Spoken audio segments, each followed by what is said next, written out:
দাড়িপাল্লা তুলে দিচ্ছি খুলনা 1 আসনের আমাদের 11 দলের প্রার্থী বাবু কৃষ্ণ নন্দী। মার্কা আছে?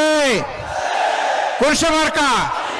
জোরে সুরে সারা দেশে খুলনায় 12 তারিখ সারাদিন। আসসালামু আলাইকুম।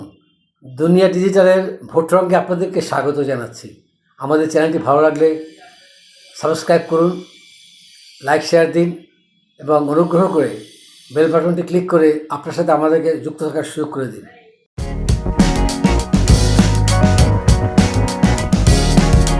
জামাত ইসলামী এবার প্রথম একজন হিন্দু সম্প্রদায়ের নেতাকে সংসদ সদস্য হিসাবে নির্বাচনের জন্য মনোনীত করেছে। তার নাম কৃষ্ণ নন্দী। নন্দীবাবু একটি চমৎকার কথা বলেছেন। তিনি বলেছেন জামাত ক্ষমতায় এলে হিন্দুদেরকে জামায় আদরে রাখবে। খুবই সুন্দর কথা।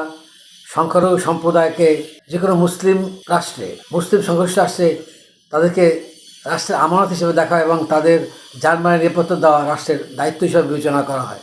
কিন্তু আমাদের প্রতিবেশী ভারতে সংখ্যালঘুদের যে দুরবস্থা আমরা দেখেছি, সেখানে তার দ্বিতীয় শ্রেণীর নাগরিক হিসাবে লাঞ্ছিত, নিগৃহীত এবং বিভিন্ন হত্যাকাণ্ডের শিকার হয়ে থাকে। বাংলাদেশও একেবারে যে সাম্প্রদায়িক সম্প্রীতির দেশ তা নয়। বাংলাদেশেও এই ধরনের সংখ্যালঘু নির্যাতন আছে, তবে সেটা ভারতের তুলনায় অনেক কম এবং যেটা আছে সেটা অনেকটা রাজনৈতিক কারণে হয়ে থাকে। কারণ বাংলাদেশের হিন্দুরা সাধারণত একটি দল আওয়ামী লীগের প্রতি অনুরক্ত থাকায় অন্য দলের লোকরা তাদের প্রতি কিছুটা বিরক্ত এবং ক্ষুব্ধ থাকে। 15.5 বছর যে আওয়ামী লীগের শাসন, এ সময় আওয়ামী লীগকে হিন্দু সম্প্রদায়ের নেতারা অখণ্ড সমর্থন দিয়েছেন এবং রাষ্ট্রের বিভিন্ন পদ পদবীতে তারা বেশ সুযোগ সুবিধা পেয়েছেন। তাদের আনুপাতিক যে সংখ্যাগত আনুপাতিকতা, তার তুলনায় বেশি চাকরি বাকরি, সংসদ, মন্ত্রিসভা সব জায়গায় তারা বেশি পেয়েছেন।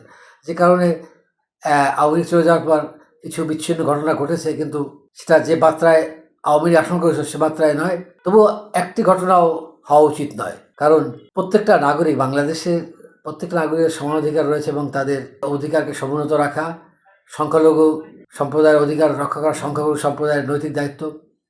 এবং একটা সুখের বিষয় যে জামাত ইসলামী, যাদেরকে হিন্দুরা এবং ভারত সাম্প্রদায়িক দল বলে মনে করে, আসলে তারাই গত 5 আগস্টের পর হিন্দুদের মন্দির পাহারা দিয়েছে, হিন্দুদেরকে অনেক রক্ষা করেছে এবং হিন্দুদের বিরুদ্ধে এবং আওয়ামী লীগের বিরুদ্ধে যে মিথ্যা মামলা দায়ের, গণমামলা, যেটা আওয়ামী লীগের ঐতিহ্য, সেই ঐতিহ্য অনুযায়ী যে মামলা, সেগুলোর সাথে জামাতের অত সংশ্লিষ্টতার কথা শোনা যায় না।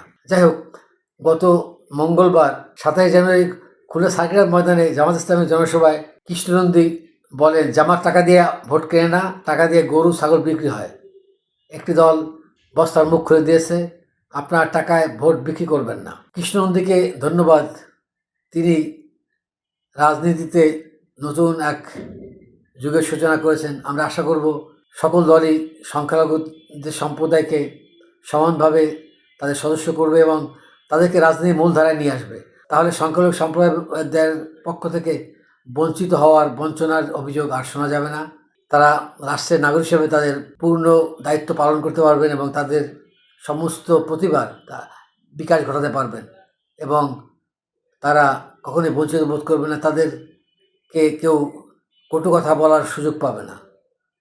ধন্যবাদ। প্রিয় দর্শক, আমাদের এই চ্যানেলটি যদি আপনার ভালো লেগে থাকে তাহলে অবশ্যই লাইক, কমেন্ট, শেয়ার এবং সাবস্ক্রাইব করে আমাদের পাশে থাকুন। দুনিয়া digital, world news meets truth.